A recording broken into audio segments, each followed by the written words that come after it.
first thing I have to ask, Emily, and I ask with love, what the hell are you doing here? Because when we talked 2 years ago, you were adamant you were not doing this again.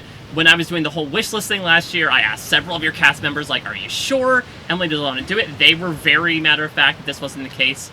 So what led you to sitting here with me today? Well, in my defense, I wasn't just lying to you and everyone else. I was also lying to myself, I think. Equal opportunity offender. Yeah, exactly. And I don't know if I actually have a real answer for you. I've been trying to figure it out myself. I got the call initially, and they were kind of like, you don't have to make your mind up right now. Just let's go through the process. And enough months went by that I just didn't back out. And then at some point I thought to myself, well, if I haven't backed out yet, clearly there's some part of me that is interested in doing this again. And I think part of it is I don't love the note that I left 45 on. Oh, interesting. Which is odd, because when I finished the game, when I finished my season on 45, I was really happy with, obviously, how things turned out for me, which I still am really thankful for that. But at one of my last confessionals, I said, I learned to be a softer person. I literally used that word, softer. And I hate the idea that my story ended with the idea that you have to change who you are in order to do well. And at no point in my life do I think I'm a soft person. To this day, nobody would describe me as soft. And that's not to say that you can't adjust. Like, I learned to be a little bit more open-minded and flexible, not to see the world so black and white. I think those are important values. But do I think you need to be passive and indecisive and insecure and soft and all of these things that I think I was by the time I was actually voted out? Also, no. So I honestly, I'm not sure if that's all of the story, but in my mind, that's kind of how I'm rationalizing my decision to be here, because I don't love the lesson that I think I left people with. And that is so interesting, because I think when we talk about what's the mindset you're coming into this game with, obviously, one of the reasons why people really glommed onto your story was this metamorphosis, right? Was that starting off, things were a little rough, to say the least, and then perhaps they did get softer to a certain extent. So what is your headspace coming into this first day? Because it does seem like, from your perspective, like, you do want to showcase that you don't need to necessarily, like, dull a little bit of your shine in some certain areas to be able to glow as a future winner of Survivor. Yeah, actually, I love that way of putting it. Thank you. Coming into 50, I'm a little bit afraid that I could make some of the same mistakes. I'm hoping not to. But I think there is a nice middle ground between being genuine, direct, aggressive, and speaking your mind while also being tactful and thoughtful and flexible and open-minded. And I feel like, unfortunately, season 45 was almost this metamorphosis from being way too much in one extreme to way too much in the other extreme. You want the Goldilocks. Exactly. I think there's a Goldilocks zone. And that's not to say that I don't think I took away lessons from 45. I think I did, and I learned a lot, and I'm so thankful that I had the opportunity to have as much time there as I did. And that change and the self-reflection that I did was very genuine. I think it's a very true story. But I know I can do better, and I want to do better.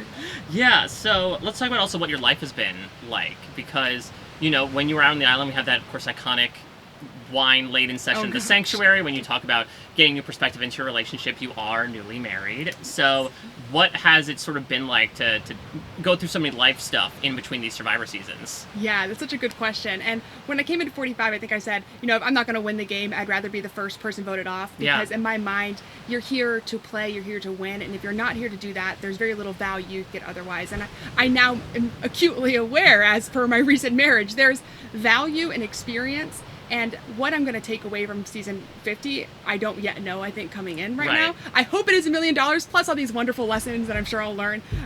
Don't get me wrong. But at the same time, I think I've learned there's a lot of value and experience within itself. And I need to be, again, open-minded to that possibility. When it comes to your own almost like strategic mindset, because when you and I talked, you said, yeah, admittedly, I suck at lying. And you were able to, again, fool Bruce into not playing his idol. So do you feel like there's some capabilities that you're coming in here with that you're able to possess as opposed to last time? I feel like part of the reason my season 45 game ended the way it did was because I was really insecure. I was insecure coming into the game. I think I just masked it with aggression. I was insecure leaving the game. I think I just masked it with passivity and indecision. I'm afraid that I still have a lot of those same insecurities, and one of my insecurities is, I suck at lying, or I'm not able to do a lot of these things. And I think if I trusted myself and believe in myself a little bit more, maybe I'd find that, no, you can. And I feel like that's part of it, is I feel like I just set the bar so low because I don't want people to be disappointed in me, and I don't want people to get their hopes up. I don't want to be disappointed in myself. But you're just kind of manifesting disappointment in that regard, right? Yeah. If you don't believe yourself capable of anything, if you set expectations too low, then you'll probably achieve nothing. I don't know what the middle ground is there. Yeah. I don't want to come into this saying I'm going to win season 50, and that's going to be the end of my story. And obviously, I'm up against so many incredible competitors that I think having the mindset that I am going to win would literally just be deluding myself and ignoring reality. But at the same time, I have to believe that there is a possibility for me to win. Otherwise, what am I doing here? When you and I talked following your boot, you had spoken about the fact that you did not realize the voluminous fan base that Survivor has, especially from like an online perspective. Now that you've kind of discovered it and you've come back here, is that anything you're sort of like keeping in your mind, considering how much people, again, like really glommed onto your story from 45? I don't know if this is what you're expecting or not what you're expecting, but to be honest, I am trying to do my best to completely ignore it. I don't think it's providing any value to think about what other people's perceptions of me are. And if somebody reflects on my time here and reflects on my story and learns something from it and grows from it the way that I did, that's great. And if it resonates with someone, that's wonderful. Yeah. But I learned really the hard way going through season 45 that you can't make everybody happy with you. And I think if you think everybody loves you and is happy with you, then you're either lying to yourself or you're lying to them. And I'm a really bad liar, like I said. So I want to come in and I'm doing this for me. I'm going to do my best to tune out everything else. And I think that means that, yeah, I'll probably make some mistakes and I'll probably do some stuff that fans are probably going to hate. And hopefully I'm blissfully unaware of it. But it still leaves somebody with something. Listen, up to this point, it was in the hands of the fans. Now it's in your hands. Exactly. They had their say. Now it's my say. When it comes to prep, because, again, you've only done this a couple of years ago. Did you find any distinct differences between getting ready for Season 1 versus Season 2 of your journey? Yeah, that's a good question. Season 45 came up on me really quickly. I think it was only a matter of a few months between when I submitted my application video to when I was in the island in Fiji. And I didn't have a lot of time, I think, to wrap my head around what exactly my strategy was. So you would think now, with 2+ years of prep for season 50, with the expectation that this was a possibility, that I'd be better prepared. But I'm an incredibly anxious person. And I know this is not what other people do. They'd be like, I'd be, doing everything I powered to learning how to make shelters and working out every day and opening coconuts. I was just trying to keep my head on straight. I was anxious about the experience. I was nervous about the journey. I wasn't sure if I was going to do it again, if I should do it again. If I did do it again, the type of person that I would be. I spent a lot of time, I think, just internalizing. So my prep for season 50, I think, was a lot less external and a lot more internal. And I just wanted to be in the right headspace to do it again and actually enjoy myself. Yeah. And I can fully say I'm sitting out here right now and I'm in a good mood. I am happy to be here. I was so anxious and uptight during season 45. I was in a really bad headspace, and I actually feel positive this time around. And for me, that's a minor victory, but a big victory in my world. Said before you're on another Lulu. Yeah, exactly. But inevitably what's going to happen is I'm going to go out there. This means I'm going to be the first boot. Exactly. Like I prepared myself for the first 3 days, and that's it. Well, let's talk about some of this competition here. We're going to play a little game. Love it. Called Friend or Foe. Okay. So we're going to go down the list. You give me either friend, someone you're eyeballing to work with, or foe, either someone who you might not vibe with or someone that you're going to actively target for whatever reason or another. To be clear, everybody is foe. I'll play the game. Yeah. I'll say friend. But to be clear, there's a foe baseline. The foe baseline is there, right? I'm not losing to any of them, right? And while we're there, we can also touch upon a couple of, key relationships too. Course. But let's start with Jenna Lewis. Who? From Jenna from Borneo. Is there an option that's not friend or foe? Yeah, I mean, you go with the third one. Irrelevant. Oh, okay. Tell me why. I genuinely can't remember a single thing about not only Jenna, I mean Borneo in general. Sure, it was a great season. I watched it maybe when I was 7 years old. I mean, Jenna, the vibes out here, from what I can tell, also very neutral. I got nothing. I got nothing from her. All so, right. if she's on my tribe, that is a complete blank slate. All right, well, let's move on to Colby. Foe. Oh, okay. Why so quick with the response? I just don't think he's going to vibe with me at all. Purely based off of what I can take. Again, not somebody I've ever met or interacted with, but the physicality, the kind of like almost American hero of it all, that is not me. Now, I hope that we have something in common. Maybe we do, but baseline foe. How about Stephanie? Foe. For the same reasons as Colby. Okay. How about Sari? Ooh. Foe. And the reason I'm giving Serifo, and I thought about that in my defense, I did think about it because I think there's an opportunity there for us to work together as two of the less physical people on a season of what is turning out to be a lot of really strong people. Okay, I'm very insecure right now. Is because the vibes that I'm getting at so far, Ponderosa pregame, we can't talk, but we can look at each other. I'm not even sure if she wants to be here. I mean, it's like heads down, headphones in, uninterested in what's going around. And maybe that's just Seri, and maybe I'll see a different side of her on the island. But right now, I'm almost wondering, like, can I even work with you? Because do you want to play this game? How about Ozzy? Is that going back to the Colby-Stephanie model of things, or do you have other thoughts on him? Ooh, Ozzy might be more friend, actually. Okay. And that's only because he's such a weirdo. And I kind of feel like if you're a weirdo, then that gives me... That's a crack. You know what I mean? Yeah, I know he'll be probably more attracted to, like, the D's of the world, who has a little element of, like, quirk, but is a little bit more conventional. But if there's a crack, I can work with a crack. So maybe more friend, but it's borderline. Well, you talk about the weirdos, and I say this with love. How about Coach? Friend.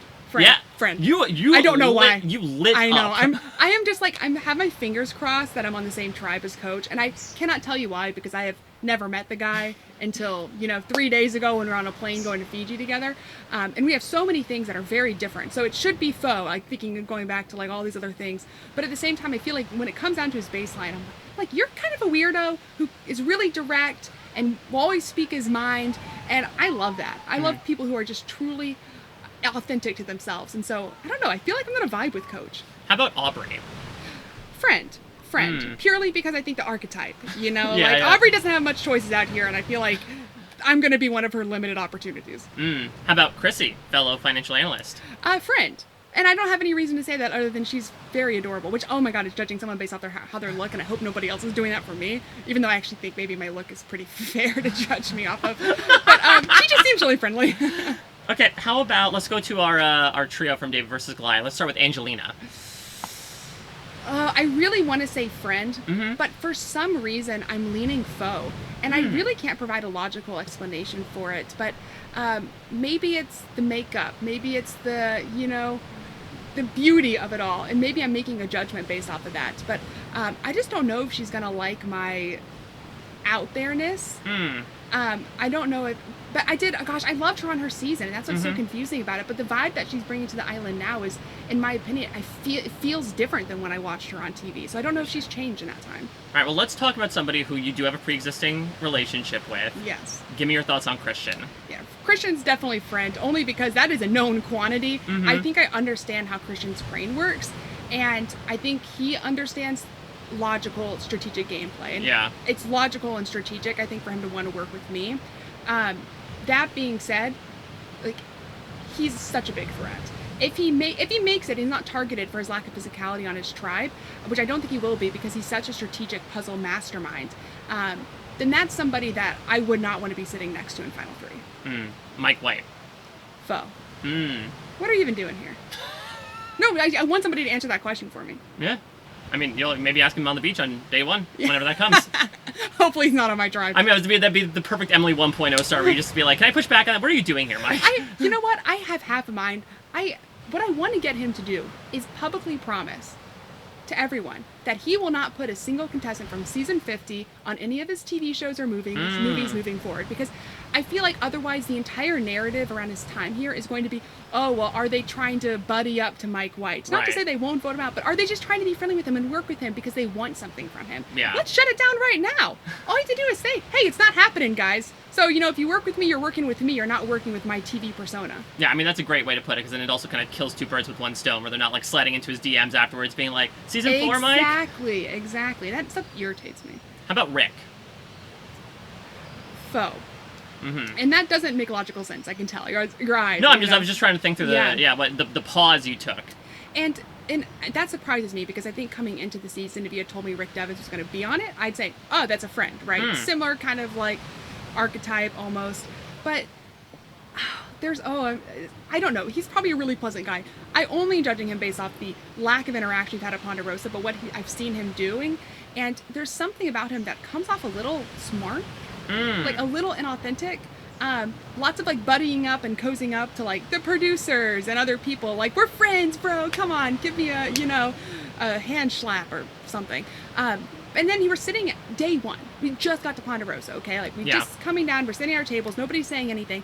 He pulls out photos of his family, and he's like holding them up, flipping through photos of his family. And I'm like, man, you saw them 48 hours ago, okay? You didn't miss them that much. And also, we know you have a family. You have a private place you can go and look at photos of your family. What is that? What is that? It just strikes me as like, okay, he's already playing the game, and that just annoys me. Let's start getting into your new era, Castmates here. Let's start with Jonathan. This one's hard. I lean foe. I'm really hoping that we can work together, because I think there's a very good chance that we end up on the same tribe, just because of my lack of physicality and his presence of physicality. Maybe that would be a balancing. But from what I can understand, I've never met him in person, but what I know about him is ideologically, I don't know if we exactly get along and see eye to eye in that regard, which is fine. I think you can work with people of lots of different backgrounds. I just don't know if he'll be interested in working with me. So I might try to make an in with him, but I come on kind of strong. And I don't think Jonathan is the type of person who's like, yeah, I really vibe with that. Like, that's really working for me. All right, let's talk about the D of it all, because I know that 45, you are extremely, incredibly close as a cast.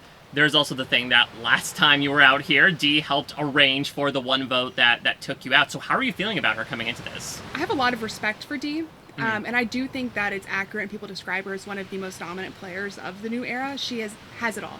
When you meet Dee, you love her. It's really, really hard not to, and that is electric.